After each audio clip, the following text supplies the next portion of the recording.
Hello students, this is our third session of theory part. Theory part means what? Here we are only discussing about notes and means whatever that we have learned in video session. In video session we have learned the transfer of heat. Now here the notes are there, and with the help of this session you can write your notes in your notebook. Okay, whatever that you have means you cannot learn in previous session, means in video session of transfer of heat, so you can that things learn from this session. Okay, theory session. So 4.4 transfer of heat, where we have learned that heat energy always flows from a region of higher temperature to a region of lower temperature till both attain the same temperature, and this phenomenon is called transfer of heat. Okay, transfer of heat means what? The traveling of heat from one end to another end, mostly from hotter part to colder part. Then we have learned that there are three ways of transfer of heat, that are conduction, convection and radiation. Correct?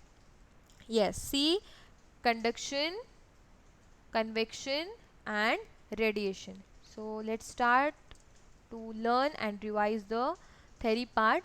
First way of transfer of heat is conduction, that is a mode of transfer of heat from hotter part of material to its colder part, or from hot material to a cold material in contact with it. It's called conduction. Okay, means what? Conduction means what? There is a transfer of heat, okay, but that material should be in contact. Okay, so in all the solids heat is transferred by the process of conduction. So the conduction process takes place only in solid materials. Okay, that we have learned through experiments. We have done these experiments in video session.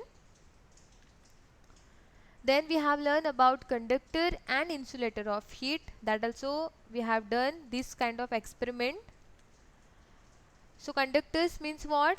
The materials which allow heat to be conducted through them easily are conductors of heat. So we have learned some examples: iron, copper, silver, aluminium. Most of the metals are good conductors of heat.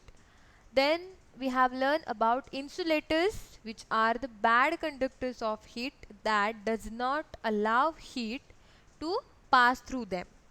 So many examples are there we have learned, like wood, plastic and glass. Understood the note on conduction?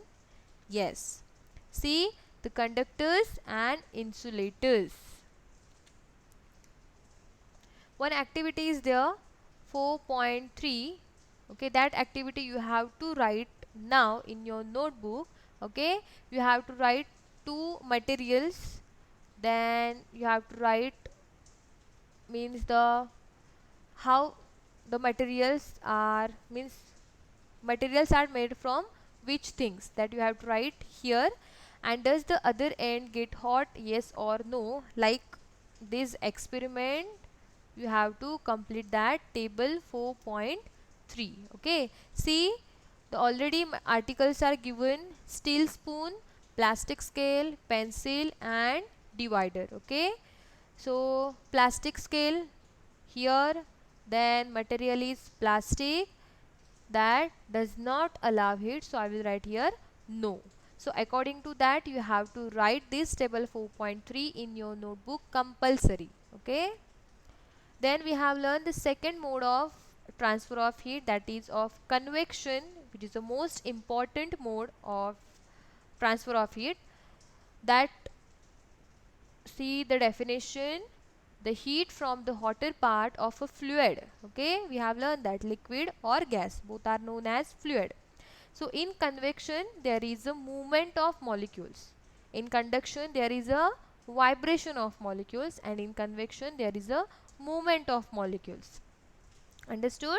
That takes place in liquids and gases. And why the convection is cannot happen in conduction, sorry, in solid materials? Because solid materials are in compact, but in liquids and gases molecules are means there is a distance between molecules, and that's why the convection happen only in liquids and in gases. Understood? Don't confuse. See, then we have done one experiment with hot water and potassium permanganate, where we have learned the convection in liquid. Okay, see the cycle that continuously going on. Then radiation is there, where we have learned that in radiation there is no medium. Okay, without medium there is a transfer of heat, which is known as radiation. For example, that sunlight reaches us and keep us warm, that is a form of radiation. Understood? Then in convection part we have learned two terms, that are sea breeze and land breeze. Okay, so in video session I have not given notes, and that's why, see, the notes are here, so you can take the screenshots of this and you can write the note with the help of this session. So see, what is a sea breeze? During a day, land heats up faster than the sea, as we know. So air above the land becomes warmer and rises up.